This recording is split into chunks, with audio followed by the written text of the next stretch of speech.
Hello friends, home quality time में आपका स्वागत है।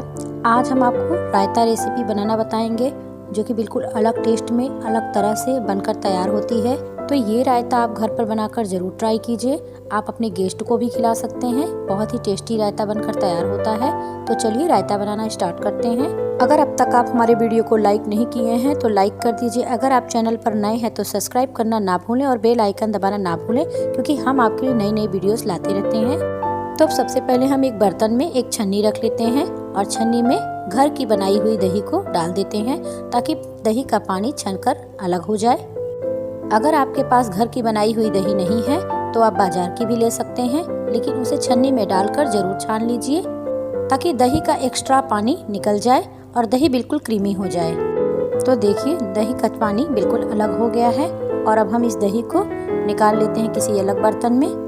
तो अब हम दही को दूसरे बर्तन में निकाल लिए हैं। तो चलिए अब हम दूसरा काम कर लेते हैं तब तक। तो अब हम गैस पर कोई कढ़ाई या पैन रख लेते हैं और उसमें 2 टेबल स्पून मूंगफली का दाना डाल देते हैं और उसे हल्का सा रोस्ट कर लेते हैं। तो जैसे ही मूंगफली रोस्ट हो जाए हम उन्हें निकाल लेते हैं। निकालने के बाद सारे मूंगफली के छिलके को उतार लेते हैं। तो मूंगफली के छिलके को उतारने के बाद मिक्सर ग्राइंडर में डालकर हम दरदरा सा इसे पीस लेते हैं। तो देखिए हमने दरदरा सा मूंगफली के दाने को पीस लिए हैं। तो अब एक छोटे साइज का गाजर ले लेते हैं और उसे ग्रेट कर लेते हैं। और गाजर को ग्रेट करने के बाद उसे हम हाथ में लेकर इस तरह से निचोड़ देते हैं ताकि गाजर का एक्स्ट्रा पानी निकल जाए। तो गाजर को निचोड़ने के बाद हम दही में डाल देते हैं और अब हम गाजर को डालने के बाद 2 से 3 टेबल स्पून दरदरी मूंगफली के दाने को डाल देते हैं। गाजर और मूंगफली के पाउडर को अच्छे से फेंटते हैं। तो रायता को हल्का सा फेंटने के बाद 2 लहसुन की कलियां को हम ग्रेट करके डाल देते हैं और अब हम स्वाद अनुसार नमक डाल देते हैं। 1/2 टेबल स्पून ब्लैक सॉल्ट डाल देते हैं। 1/2 टेबल स्पून भुना पिसा जीरा डाल देते हैं और अब हम स्वाद के अनुसार कुटी हुई लाल मिर्ची डाल देते हैं और डालने के बाद खूब अच्छे तरीके से इसे फेंट लेते हैं। अब 1-2 पुदीने के पत्ते को काटकर या तोड़कर डाल देते हैं।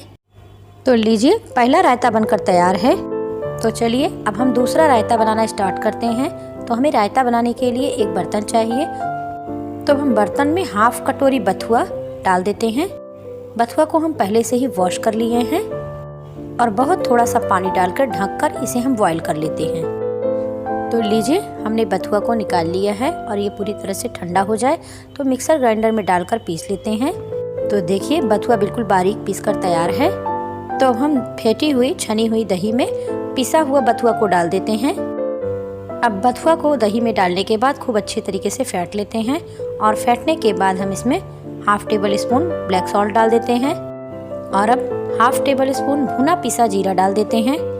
अब 1 से 2 पिंच लाल कुटी हुई मिर्च को डाल देते हैं और अब स्वाद से थोड़ा कम नमक डाल देते हैं और डालकर अच्छे से फेंटते हैं। चलिए अब हम तीसरा रायता बनाना स्टार्ट करते हैं। तो अब सबसे पहले खीरे को धुलकर छीलकर ग्रेट कर लेते हैं। तो अब खीरे को पूरी तरह से ग्रेट कर लिए हैं और खीरे का पानी इस तरह से निचोड़कर निकाल देते हैं। तो खीरे के पानी को इस तरह निकालने के बाद हम इसे दही में डाल देते हैं। तो अब खीरा डालने के बाद 1/2 टेबल स्पून ब्लैक सॉल्ट, तो अब 1/2 टेबल स्पून भुना पिसा जीरा डाल देते हैं। कुछ लाल कुटी हुई मिर्च डाल देते हैं। स्वाद से थोड़ा कम नमक डाल देते हैं। 1/2 टेबल स्पून पिसी हुई चीनी डाल देते हैं और अब अच्छे से फेंट कर मिक्स कर लेते हैं।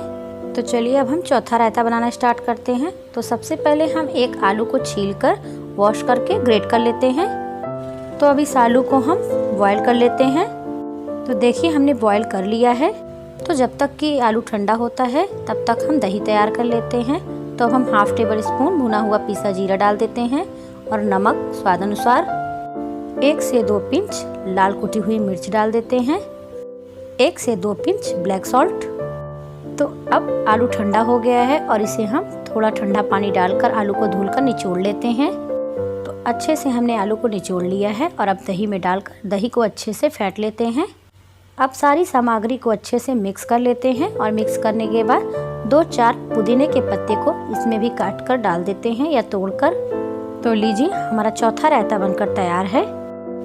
तो लीजिए अब हमारा आलू, गाजर और बथुए का रायता और खीरे का रायता बनकर तैयार है।